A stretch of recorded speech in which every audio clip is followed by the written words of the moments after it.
महानगरपालिकाचे दोन्ही प्रशासकीय अधिकारी इथे उपस्थित आहेत. तसेच कल्याण डोंबिवली महानगरपालिका अंतर्गत असलेल्या सगळ्या शाळांचे आणि महाविद्यालयांचे शिक्षकगण, आज आपण इथे या कार्यशाळेकरता जे काही एकत्रित झालो आहे त्याचा मेन उद्देश आहे की आपण हा वर्ष म्हणजे 15 ऑगस्ट 2021 ते 15 ऑगस्ट 2022 पर्यंत हा आपला 75वा म्हणजे अमृत आझादी का अमृत महोत्सव हा आपण साजरा करतोय. आणि त्या निमित्ताने आपण ऐकलेलं आहे की 13 तारीख ते 15 तारीख या दरम्यान आपण हर घर तिरंगा हा एक मोठा उपक्रम राबवणार आहोत. आपण पूर्ण भारतभरमध्ये हा उपक्रम असणार आहे. पण तरी जसं आपण त्या दिवशी मीटिंग मध्ये सुद्धा बोललो होतो की कल्याण डोंबिवली महानगरपालिकाची एक वेगळी आयडेंटिटी आहे. आपण कुठली गोष्ट केली तर ती इट शुड बी नोटिसेबल, ते आपल्याला करायचं आहे. आणि त्याच्याकरता आपण मागे 27 तारखेला जे काही मीटिंग झाली होती आपल्या कल्याण डोंबिवली महानगरपालिकेच्या सभागृहात, आणि तिथे आपण असं ठरवलं होतं की आपण बघतो की आपण जरी NCC NSS प्रोग्राम ऑफिसर असू किंवा शाळेचे शिक्षक किंवा कॉलेजचे क्रीडा शिक्षक असू किंवा इतर शिक्षक असू सुद्धा, तरी झेंडा लावणं आणि झेंड्याबद्दल जे बेसिक प्रोटोकॉल आहेत किंवा जे नियम आहेत ते आपल्या सगळ्यांना माहीत नसतं. आणि जरी माहीत असेल तरी आपण थोडंसं त्याबद्दल जरा आपल्याला काळजी वाटते की आपल्याकडनं काही अशी चूक होऊ नये जेणेकरून आपण कुठल्याही डिसिप्लिनरी ऍक्शन मध्ये अडकू किंवा काही आपल्यावर कसली तरी कारवाई होईल असे आपल्याला एक भीती असते. तर त्याकरता मी एक सुचविला होता आणि आपले कल्याण डोंबिवली महानगरपालिकेचे माननीय सचिव संजय जाधव साहेब, तसेच आपले अतिरिक्त आयुक्त सुनील पवार साहेब, या दोघांनी त्याला एक चांगला रिस्पॉन्स दिला की नाही सर, आपण हे केलं पाहिजे आणि हे याच्यावर आपण लोकांना एज्युकेट करणं फार गरजेचं आहे. त्याच्याकरता आपण ही कार्यशाळा करूया. आणि BK बिर्ला महाविद्यालय हे नेहमीच कुठल्याही कार्यक्रमामध्ये अग्रेसर असतं. आणि मी मागच्या 25 वर्षापासून BK बिर्ला महाविद्यालयामध्ये NCC अधिकारी म्हणून काम करतोय.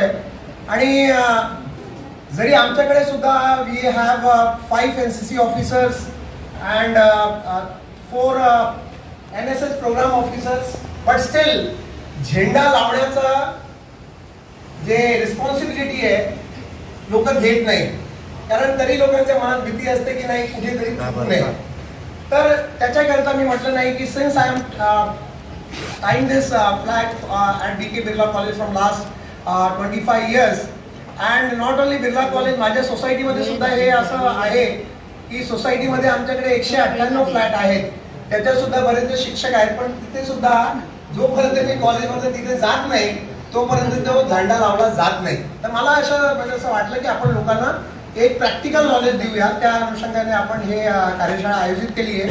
तर बेसिक एजेंडा जो आहे या कार्यक्रमाचा तो हेच आहे की मी आपल्याला थोडंसं फ्लॅग कोड ऑफ इंडिया 2002 या जो फ्लॅग कोड ऑफ इंडिया जो आहे, it is like the rule book for flag hosting or the Indian national flag.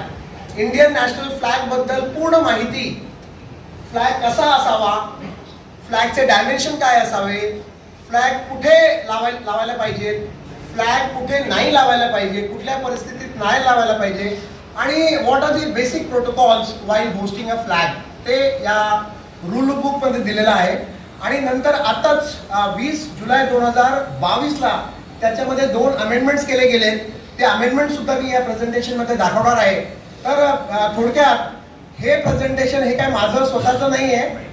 Since I have a little bit experience, आणि त्याच्यानंतर जे काही मी काल रात्री 2 वाजेपर्यंत बसून हे प्रेझेंटेशन आपल्या लोकांकरता बनवलं की थोडंसं लोकांना डिटेलमध्ये, आणि पाहिजे तर मी लोकांना आपल्याला पण देईल, काय हरकत नाही, ठीक आहे. तर त्याचा बेसिक हेतू हेच आहे की आपल्या लोकांना, कारण प्रत्येकाला 2 पासनं राईट, मागे आपण बऱ्याचदा ऐकलेलं आहे की आधी झेंडे प्रत्येकाला लावण्याची परवानगी नव्हती किंवा रिस्ट्रिक्शन होते. नंतर ते थोडंसं मोकळं केलं गेलं, राईट. जनरल केस आपल्या सगळ्यांना माहीत आहे. पण 2002 मध्ये जे काही रूल आले त्याच्यानंतर आत्ताच म्हणजे 2022 मध्ये पहिल्यांदा त्याच्यामध्ये अमेंडमेंट आले आहेत. आतापर्यंत हेच आपण फॉलो करतोय. तर याच्यातले काही की पॉइंट्स, मी काय पूर्ण 25 पानाचा हा रूल बुक आहे, पण ते 25 पानाचा रूल बुक मी इथे एक्सप्लेन करत नाहीये. फक्त त्याच्यातले की पॉइंट जे आहेत ते मी आपल्याला इथे सांगेन.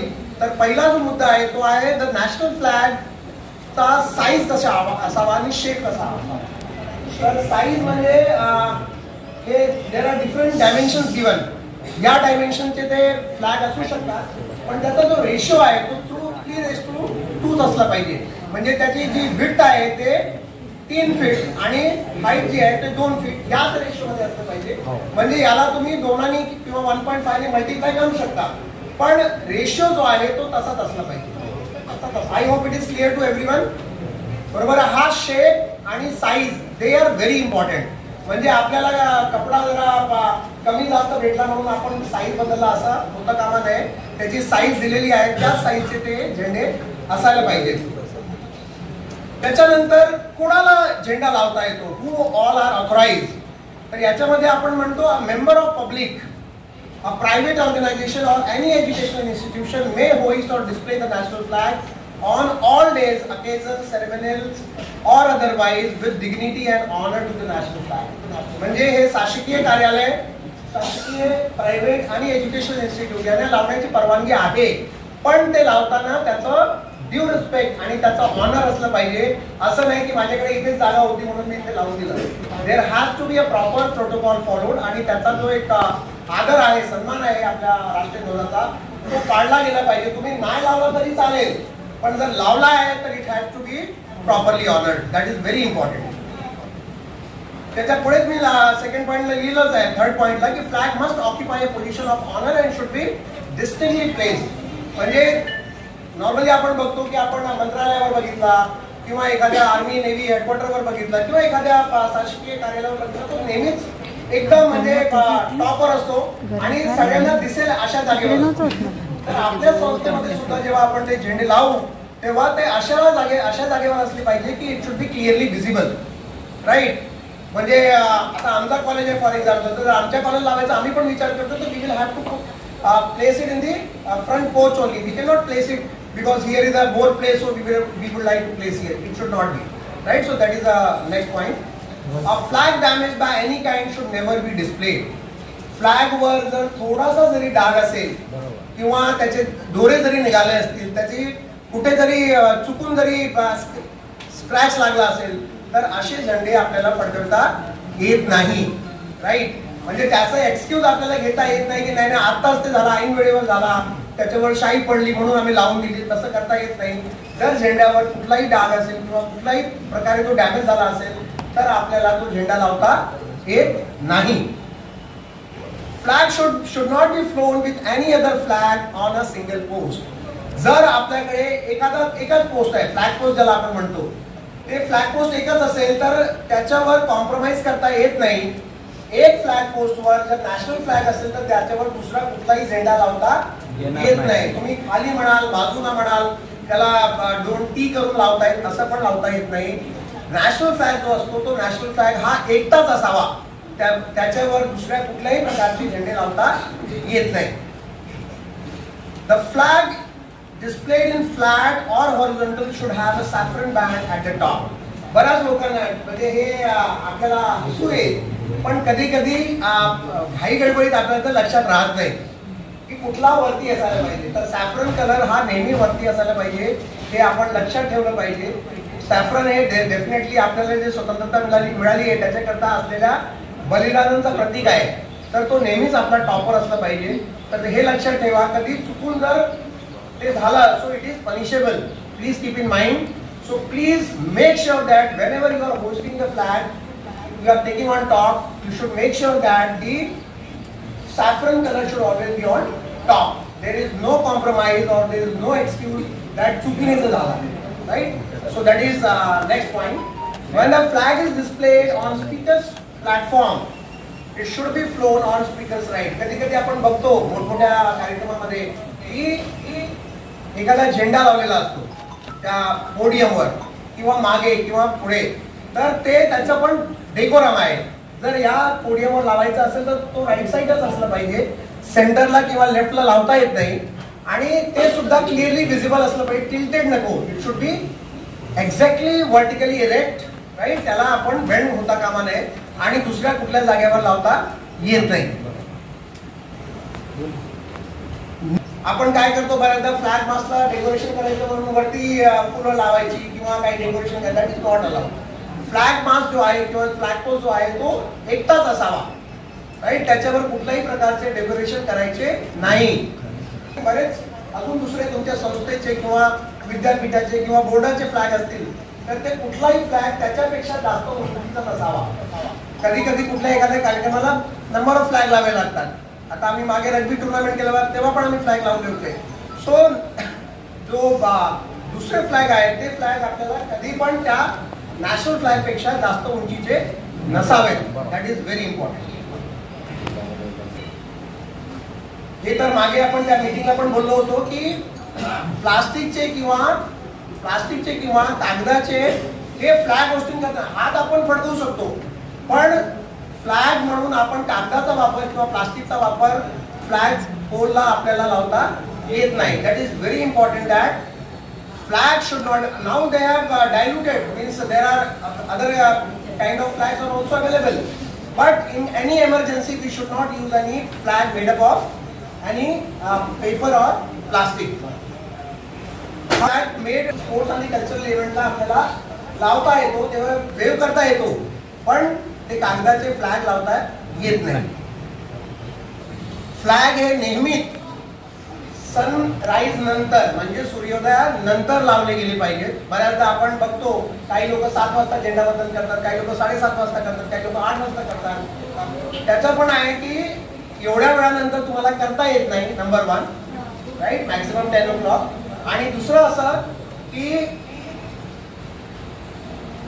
जरी खूप मोठा पाऊस असेल किंवा फार मोठा वेदर कंडिशन असेल, म्हणजे बॅड वेदर कंडिशन असेल, तरी फ्लॅग काढता येत नाही मध्ये. एकदा तुम्ही फ्लॅग लावला तर flag should be hoisted between or in the span of sunrise to sunset.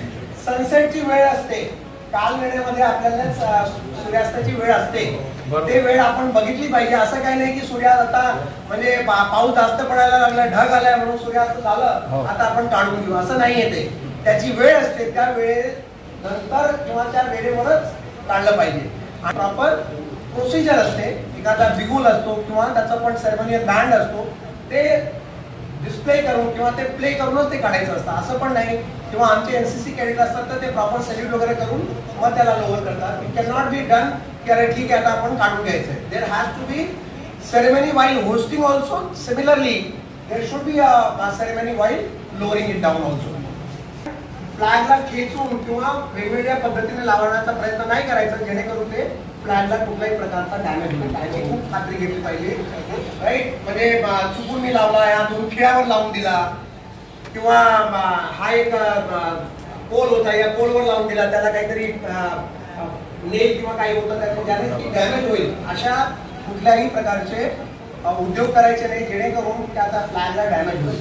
So that is one of the most important precaution to be taken.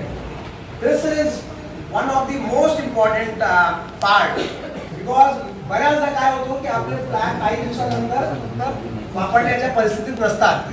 त्याच्यावर डाग आलेला असतो किंवा कधीतरी फंगस लागलेला असतो किंवा चुकून एखाद्या उंदीराने त्याला हे केलं, डॅमेज केलं, तर अशा फ्लॅगला आपल्याला होइस्ट करता येत नाही, राईट. पण त्याला रिस्पेक्टफुली त्याचं डिस्ट्रॉय केलं पाहिजे. डिस्ट्रॉय करणं म्हणजे there are procedures. Actually, before reading this, I had one discussion with one army officer also. He had also suggested me.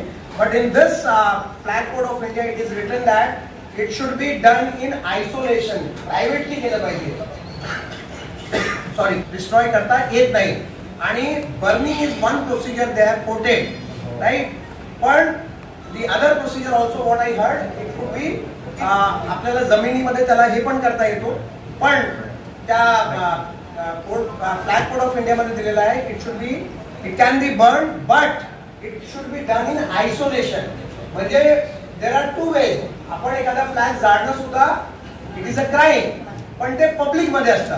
हे तुम्ही त्या हेतूने करताय की ते कुठे कोणाच्या पायाखाली येऊ नये किंवा कुठे चुकीच्या जागेवर जाऊ नये किंवा वेगळ्या गोष्टी करता वापरला जाऊ नये. This is also very important, right. आणि याच्यामध्ये तो मुद्दा दिलेला आहे, मी याच्यात टाकलं नाहीये की फ्लॅगचा वापर हा कुठल्याही इतर गोष्टी करता येत नाही. म्हणजे एखादा पॅकिंग असेल किंवा कपडा म्हणून वापरायचा असेल किंवा एखाद्या डेकोरेशनला वापरायचं असेल ते करता येत नाही. फ्लॅग हा flag is a highest respect to the country. So there is no other way की तुम्ही त्याचा म्हणजे एखादा फ्लॅग खराब झाला म्हणून आपण दुसऱ्या कामाकरता त्याचा वापर करू हे शक्य नाही. Sorry, this is also a flag should be hoisted briskly and lowered slowly. And flag जसं मी मागे पण सांगितलं की होइस्ट करताना पटकन केलं पाहिजे. तुम्ही बघता, तुम्ही आता माननीय पंतप्रधानांचा सुद्धा एक व्हिडिओ आहे ज्याच्यामध्ये ते करतात, पण ते करताना बघा किती झटक्याने करतात, राईट. तर ते करताना झटक्याने केलं जातं, पण त्याला लोअर करताना स्लोली असं नाही की आपण पटकन करून हातात घेतलं, तसं नाही. There is a proper procedure. त्याच्या पुढे मी लिहिलेलं आहे त्याला कुठल्याही प्रकारे जमिनीवर टच होता कामा नये, म्हणून ते आपण खांद्यावर किंवा हातात असं घेतलं पाहिजे जेणेकरून ते कुठल्याही परिस्थितीत जमिनीला किंवा फ्लोरला टच होणार नाही, राईट. आणि जो करतो त्याने स्लोली केलं पाहिजे आणि केल्यानंतर त्यांनी खांद्यावर घेतलं किंवा एखाद्या माणसाने दुसऱ्याने त्याला हँडल केलं, दॅट विल बी बेटर. की नाही टाकायला पाहिजे. तर याच्यामध्ये टाकायला पाहिजे असं नाही लिहिलं आहे, याच्यामध्ये लिहिलं आहे देयर इज नो ऑब्जेक्शन. त्याला ऑब्जेक्शन नाही. तुम्ही त्याच्यामध्ये पेटल्स टाकले, सो तुम्ही त्याच्याशिवाय पण करू शकता. याचा अर्थ असा आहे की त्याच्याशिवाय पण करू शकता, पण जर टाकायचं असेल तर टाकता येतो पेटल्स, त्याला ऑब्जेक्शन नाहीये. पण ते पण चांगल्या क्वालिटीचे, म्हणजे कधी कधी काय असतं फुलांना पण डाग लागतो, ते पण बघायला पाहिजे की तो फ्रेश फुल असलं पाहिजे जेणेकरून त्या फ्लॅगला डाग लागणार नाही किंवा त्याला कुठल्याही प्रकारचं डॅमेज होणार नाही. आता हे सकाळीच मी ऍड केला या स्लाइड मध्ये. आपण पोल लावतो आणि झेंडे लावतो, पण त्याला आपल्याला हे माहित नाही की या पर्टिक्युलर 3x2 आहे तर किती डायमेन्शन, त्याचा हाईट किती असावी. माझा फ्लॅग 6x4 आहे तर त्याचा हाईट किती असावा.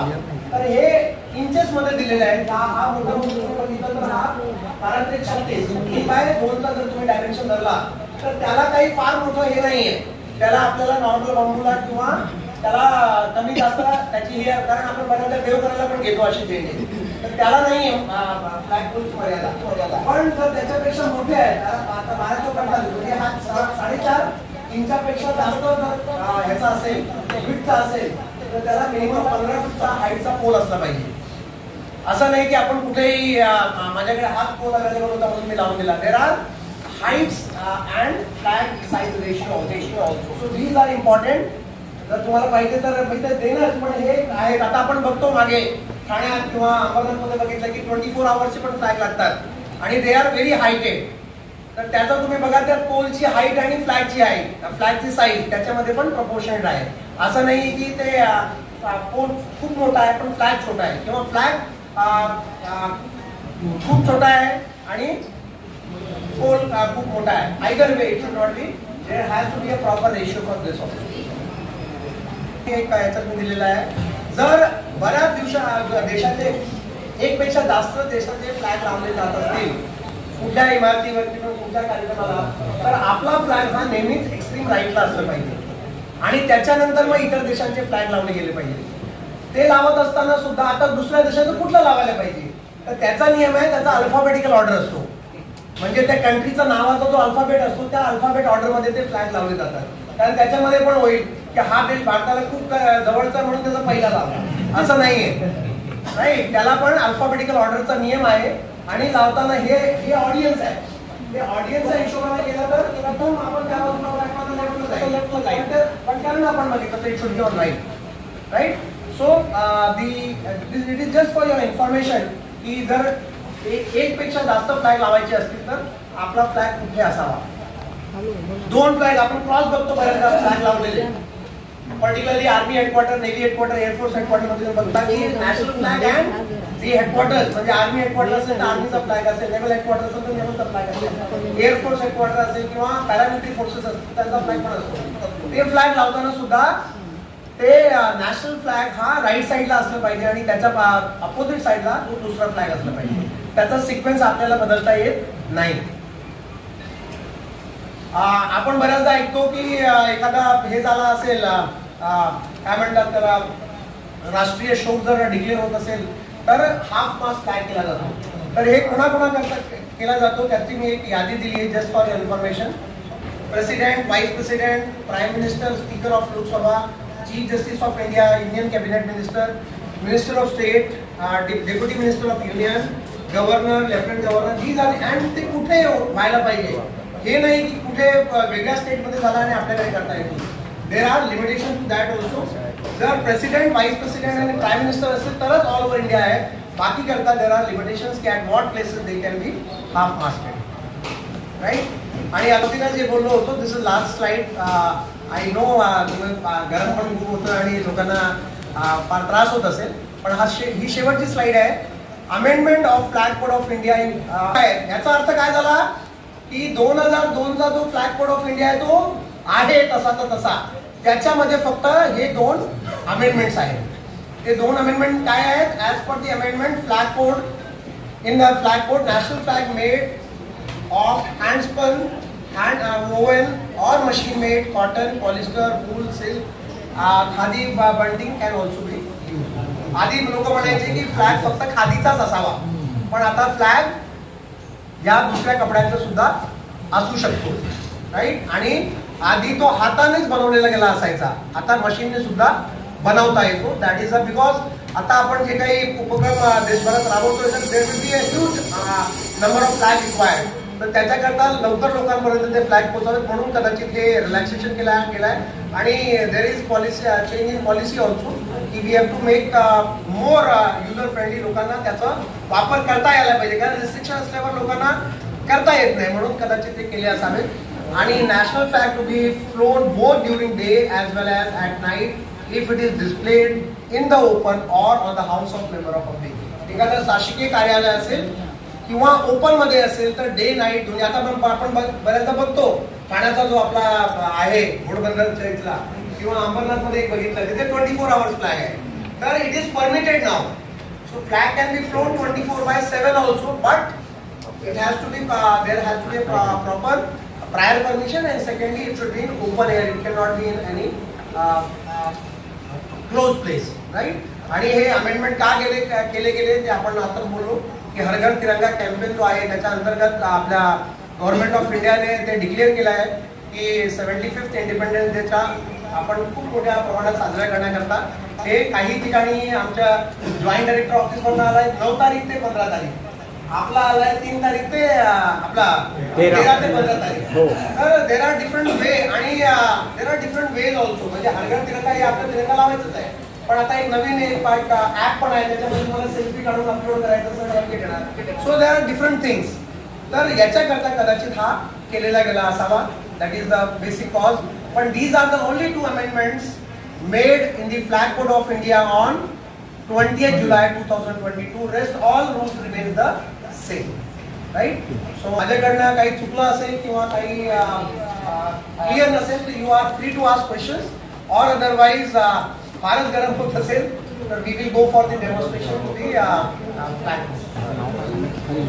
सरकडे सर आता बोलतील.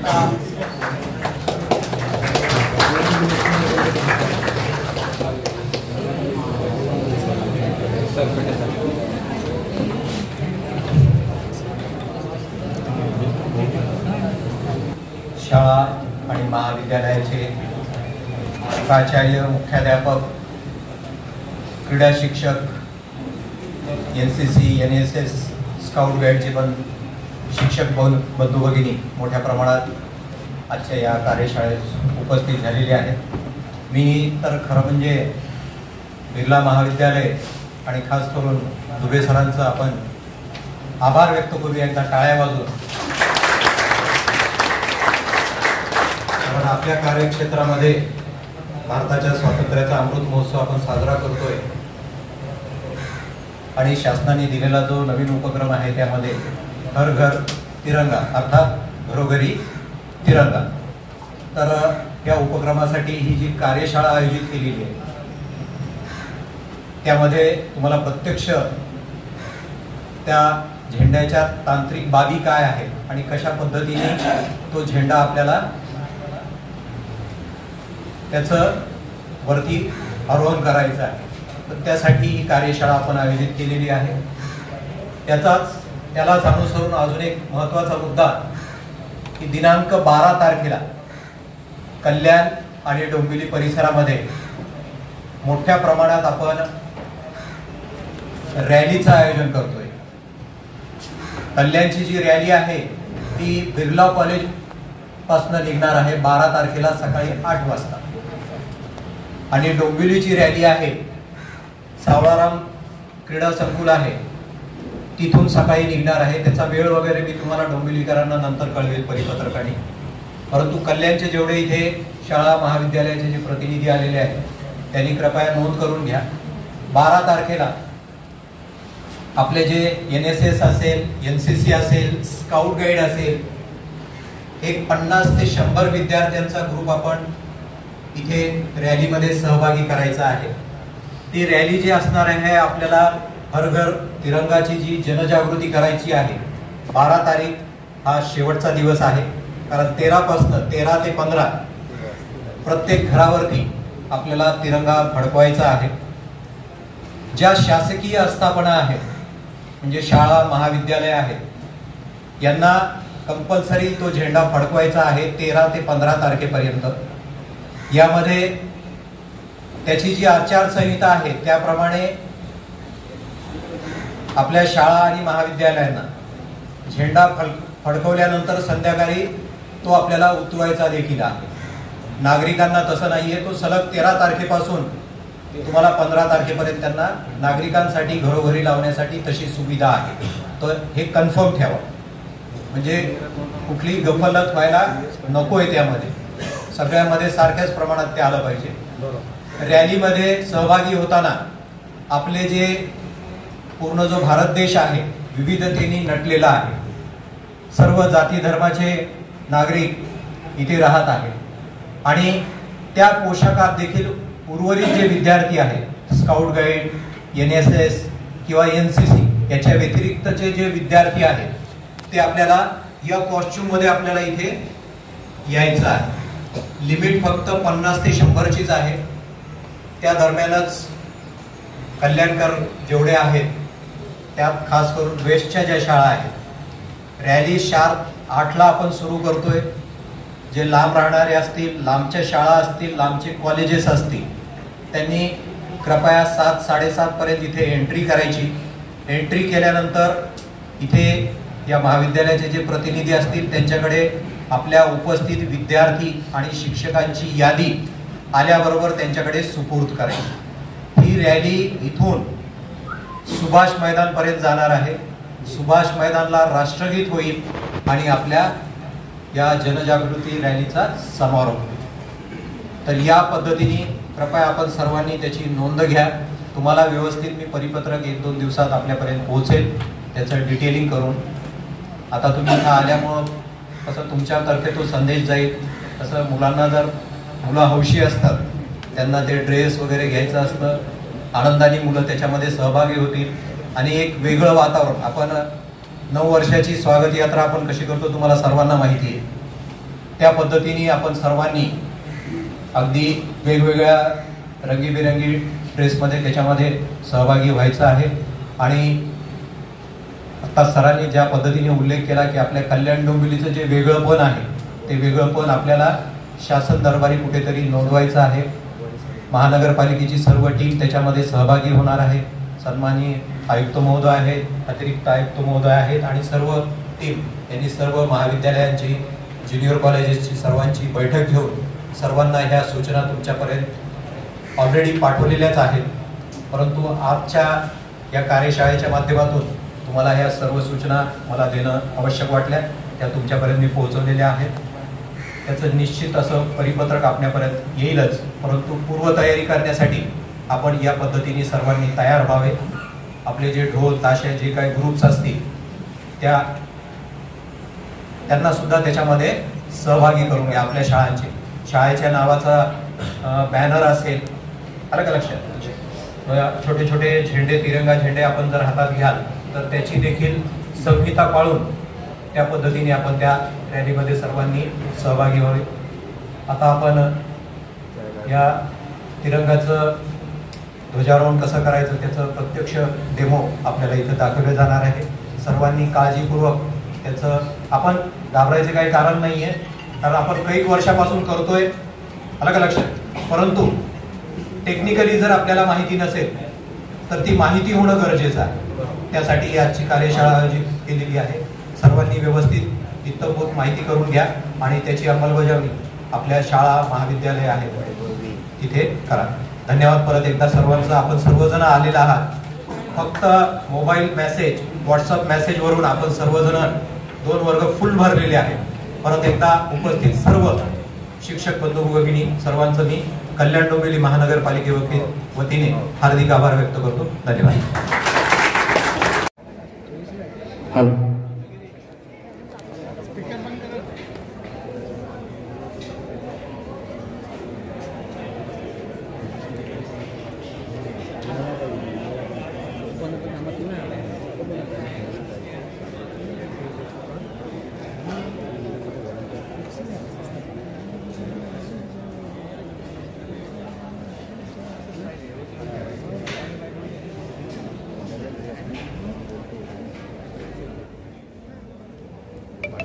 इंडिया आपण बघितलं. आता आपण प्रॅक्टिकली बघणार आहोत की हे झेंडे लावायचे कसे. पहिले नॉर्मली सगळ्यांकडे फ्लॅग पोस्ट असणारच. काही लोकांकडे फ्लॅग पोस्ट जे असतात त्याच्यामध्ये असे लूप असतात, काहींकडे ते लूप नसतील. ओके, तर जर लूप असेल तर लूप मध्ये टाकायला नेहमी चांगला, नसेल तरी काही हरकत नाही, पण जर असेल तर त्याला थोडं जास्त रिजिनेस मिळतं. ओके, तो मागं तुम्ही जरा त्या घेऊन घ्या फक्त.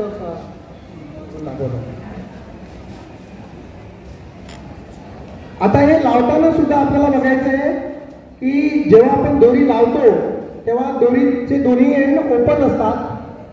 जर परमनंट पोल असेल तर कोणाला तरी वरती चढून खालनं टाकायचं आतमधून परलीच्या आणि वरून खाली आणायचं. ठीक आहे, म्हणजे तो लूप सुटला पाहिजे नाही. आधी लूप मध्ये टाकायचं, वरती करायचं आणि तिकडनं बाहेर काढायचं. ओके, सो हे झाले आपले दोन्ही एंड आता मोकळे आहेत. आता याच्यामध्ये आपण बघतोय की एक एंड जो आहे तो आतमधून आहे, त्याच्यामुळे त्याच्यावरनं आपल्याला काही झेंडा जाणार नाही. म्हणून आपल्याला झेंडा चढवताना उरलेली जी दोरी आहे दुसऱ्या बाजूची त्यालाच वापरायचं आहे. ठीक आहे, तर आता मी आपल्याला झेंडा बांधायचा कसा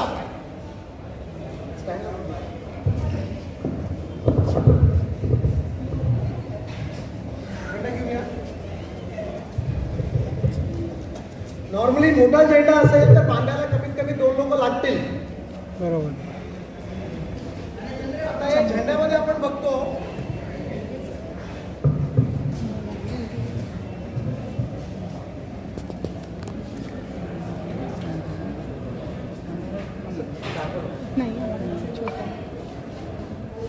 या झेंड्यामध्ये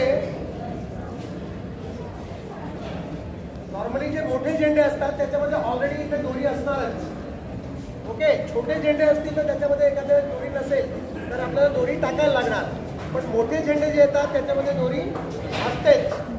तर दोरीचे 2 टोकं असतात, एकाला लूप असतो किंवा इथे एखादी लाकडाची ती असते ते असते, नाहीतर कमीत कमी एक लूप असेल. तसंच खाली पण आहे. ठीक आहे, आता हे लावताना आपण काय केलं पाहिजे, आपल्याला हा जो पार्ट आहे हा वरती गेला पाहिजे आणि हा खाली असायला पाहिजे. हा वरती जाणार कुठून, जो रोप आपला मोकळा आहे त्याच्यावरच जाणार. ओके, म्हणून ते बांधताना आपण काय केलं पाहिजे की हा जो ओपन आहे दोरा, ओपन दोरी जी आहे ते आपण सॅफरन कलरच्या एंडला बांधलं पाहिजे. तर आता सर हे सॅफरन कलरच्या एंडला बांधतायत.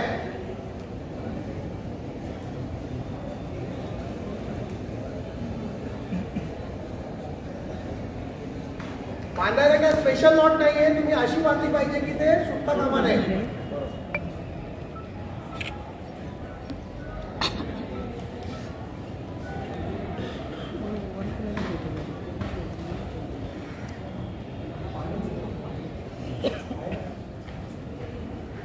दुसरा एंड जो आहे हा सरांनी ओपन एंड बांधलाय. ओपन एंड हा सॅफ्रनला, त्याचा दुसरा एंड जो आहे तो हिरव्याला. दोन लोक याच्याकरताच लागतात की झेंडा नेहमीच, आता आपण हा झेंडा घडी नाहीये पण जर असेल तर त्याला घडी असलेला फक्त दोन्ही एंड बांधून घ्यायचे. ठीक आहे. आता याच्यानंतर हा आपला झेंडा आता तयार झाला बांधून. ओके.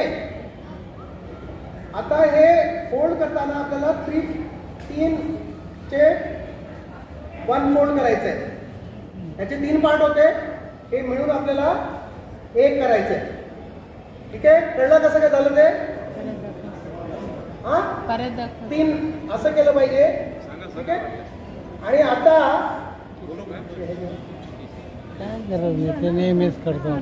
आता हे करत असताना सॅफ्रन कलर हा वरती यायला पाहिजे याची काळजी घेतली पाहिजे. ठीक आहे. आता याच्यावर आणि हिरवा खाली जाईल आणि पांढरा नेहमीच मध्ये येणार.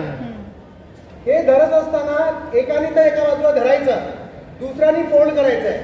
आता आपल्याला फुलं कुठे टाकता येतील तर फुलं याच्यावर पण टाकता येतात आणि थोडंसं आतमध्ये सुद्धा टाकता येतात.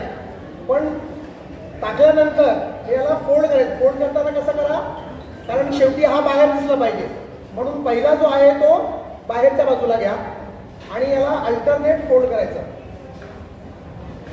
बघितलं? पुढे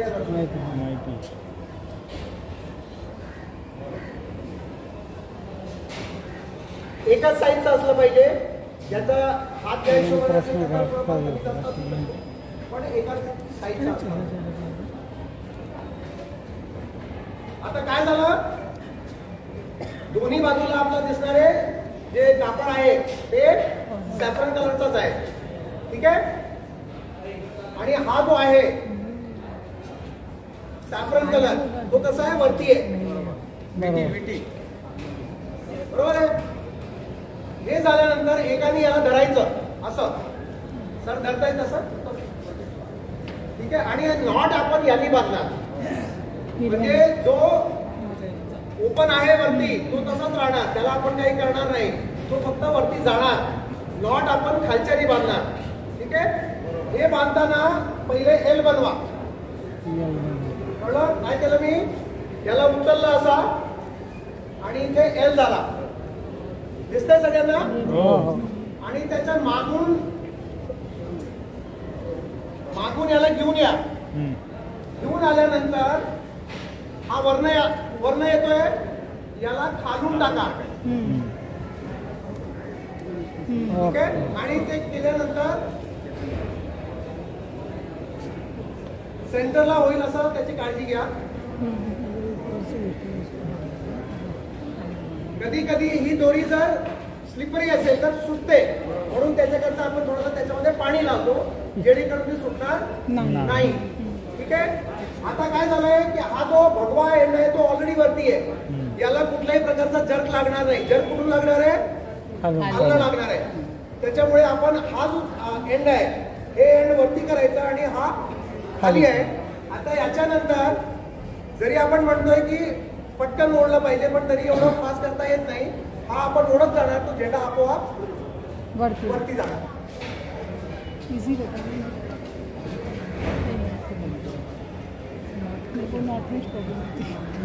ठीक आहे. हा तुम्ही जरी ओढला तरी काय होणार नाही, कारण तो वरती जाऊन अडकणार आहे. त्याच्यानंतर याला तुम्ही इथे सिक्युअर करून देऊ शकता. ठीक आहे.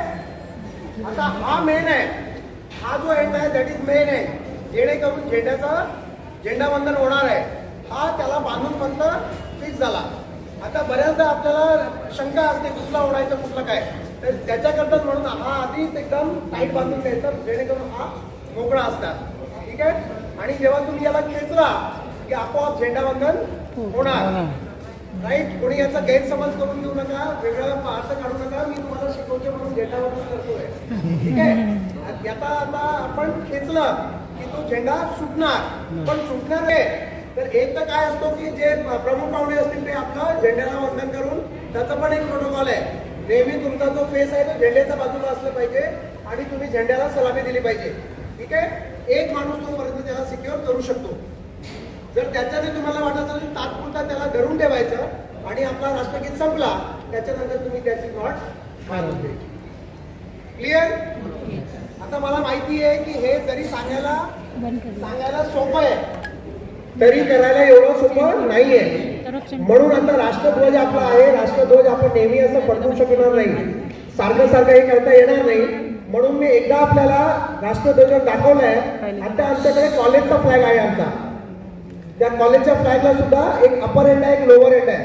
ज्याला कोणाला प्रॅक्टिस करायची असेल त्यांनी त्या कॉलेजच्या फ्लॅगवर त्याला प्रॅक्टिस करता येणार. हे त्यांनी करून घ्यायला पाहिजे जर त्यांना कॉन्फिडन्स घ्यायचा असेल. कारण आपण म्हणतो तरी ते तेवढं सोपं नाहीये. तुम्ही जेव्हा कराल तेव्हा तुम्हाला नक्की कळेल. तर माझी इच्छा अशी आहे की ज्याला कोणाला वेळ आहे त्यांनी ते स्वतःहून करून कसं करता येतो, कसं चालवता येतो ते एकदा करून घ्या. खाली पडते का? झेंडा खाली त्याच्यानंतर आपण नॉट सोडून घ्यायची. याला परत पाहिजे तर बांधून द्यायचं आणि झेंडा आपला फोल्ड करून व्यवस्थितपणे आपल्या सुकलेला असेल तर कबडमध्ये पण ठेवू शकता, ओला असेल तर ठीक आहे.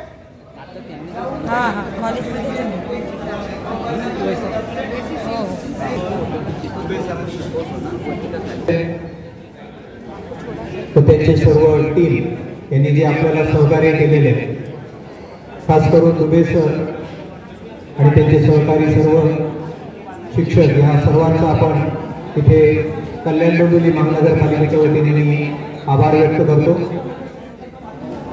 आणि आपला सर्वांचे मी इथे आभार व्यक्त करतो, सर्व महाविद्यालयाचे, शाळांचे, त्याचबरोबर NCC NSSचे प्रमुख, स्काउट गाईडचे प्रमुख सर्व उपस्थित राहिले आणि ही कार्यशाळा यशस्वी केली. आपल्या सर्वांचेही आभार व्यक्त करतो आणि ही आजची कार्यशाळा इथे संपली असं जाहीर करतो. धन्यवाद.